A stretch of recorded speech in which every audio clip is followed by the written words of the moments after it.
नमस्कार दोस्तों, आज बात करने वाला हूं एचएसएन कोड के बारे में। हाँ जी दोस्तों, B2B और B2C का एचएसएन कोड अब आपको सेपरेटली रिपोर्ट करना पड़ेगा GSTR1 में।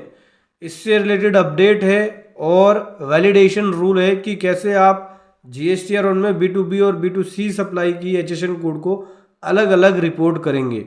उससे पहले बताना चाहूँगा, जो भी भाई बंधु मेरे चैनल पे पहली बार है, इस वीडियो को पहली बार देख रहे हैं, जिन्होंने अभी तक सब्सक्राइब नहीं किया सब्सक्राइब कर लीजिए, साथ ही साथ बेल आइकन पे भी क्लिक कर लीजिए ताकि इस तरह का कंटेंट आपको मिलता रहे। सो दोस्तों, यहाँ पे बोल रहे हैं कि टेबल 12 के अंदर, टेबल 12 किससे रिलेटेड है? एचएसएन कोड से रिलेटेड है। GSTR1 में या GSTR1A में जो टेबल 12 आता है वो एचएसएन कोड से रिलेटेड होता है।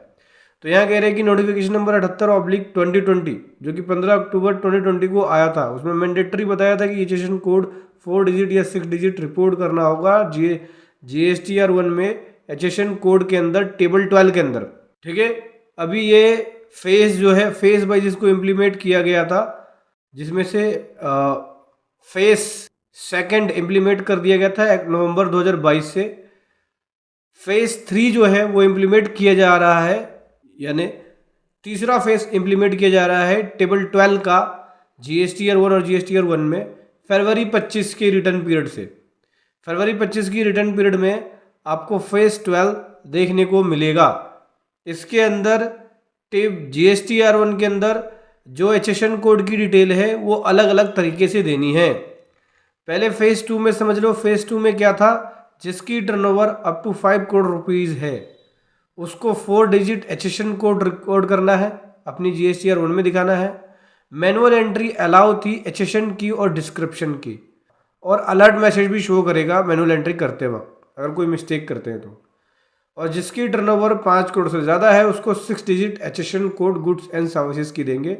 यहाँ पे मैनुअल एंट्री अलाउ है फेज सेकंड के अंदर। अब हम बात कर लेते हैं फेज थर्ड में क्या होगा। ये है फेज थर्ड। फेज सेकंड समझ में आ गया। फेज थर्ड में कह रहे हैं कि मैंडेटरी रिपोर्ट होगा 4 डिजिट एचएसएन कोड गुड्स और सर्विसेज का। किसमें? जिसकी टर्नओवर 5 करोड़ से 4 डिजिट कोड मैंडेटरी है, दिखाना ही होगा। और जिसकी टर्नओवर 5 करोड़ से ज़्यादा है उसको 6 डिजिट एचएसएन कोड दिखाना ही है।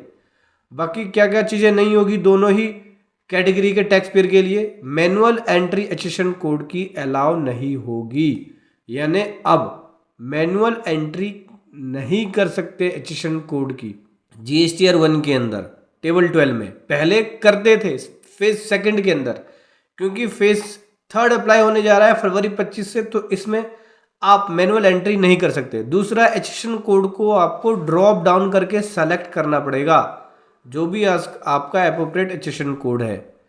तीसरा, कस्टमाइज डिस्क्रिप्शन एचएसएन कोड की मास्टर में ऑटो पॉपुलेट होगी, जिसका न्यू फील्ड नेम होगा, जिसको description as per HSN code आएगा। उसमें आप कस्टमाइज डिस्क्रिप्शंस को ले सकते हैं।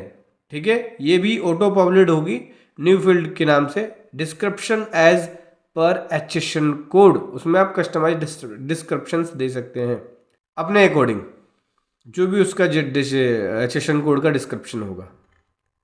दूसरा, टेबल नंबर 12 के अंदर अब आपको एचएसएन कोड जो देना है वो 2 पार्टों में होगा। पहला पार्ट होगा B2B सप्लाई के लिए एचएसएन कोड, जैसे कि अगर आपकी 4A, 4, 6B, 6C या 8 के अंदर डिटेल्स होती है जो कि B2B से रिलेटेड है, उसमें आपका उसका एचएसएन कोड अलग देंगे।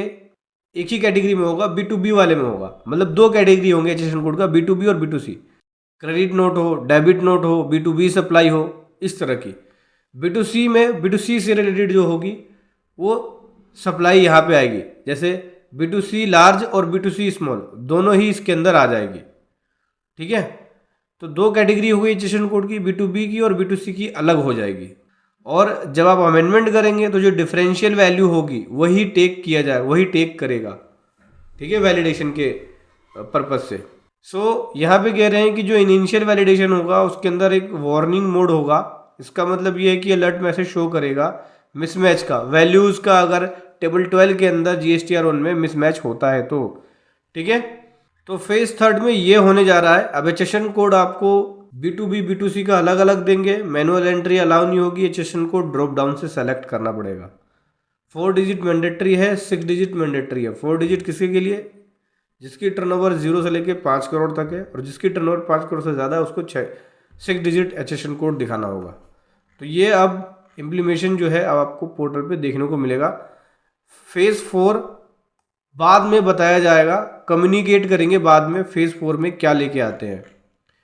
ठीक है, अभी समझ में आ गया आपको। टेबल 12 के अंदर बाइफरकेशन करनी होगी, 2 टेबल B2B और B2C एचएसएन कोड की। B2B का एचएसएन कोड अलग देना होगा, B2C का एचएसएन कोड अलग देना होगा। एक न्यू बटन इंट्रोड्यूस किया जाएगा, डाउनलोड एचएसएन कोड लिस्ट। वहां से आप एचएसएन कोड की लिस्ट को डाउनलोड कर सकते हैं। जब आप डिटेल भर देंगे गुड्स एंड सर्विसेज का, उसका एक एक्सेल फाइल डाउनलोड हो जाएगा। उसके अंदर आप चेक कर सकते हैं, उसकी वैलिडेशंस को चेक कर सकते हैं, उसकी वैल्यू को चेक कर सकते हैं, cross check. Product name in master, product name जो है मास्टर के अंदर होगा। आप प्रोडक्ट नेम को भी ऐड कर सकते हो, उसका एचएसएन कोड और डिस्क्रिप्शन को भी ऐड कर सकते हो, यूनिक क्वांटिटी कोड, ये सब डिटेल्स ऐड कर सकते हो। इस तरह की फंक्शनलिटी भी ऑप्शनल होगी। ये आप इस फंक्शनलिटी का यूज कर सकते हो, लेकिन ये ऑप्शनल है, मैंडेटरी नहीं होगी। तो समझ गए, जीएसटी पोर्टल पे एचएसएन कोड से रिलेटेड ये आपको अपडेट देखने को मिलेगा।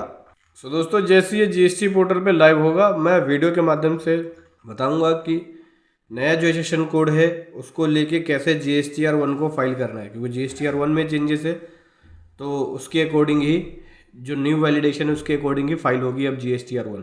तो दोस्तों, वीडियो कैसी लगी ज़रूर बताएं। Thank you so much. जय हिंद, वंदे मातरम।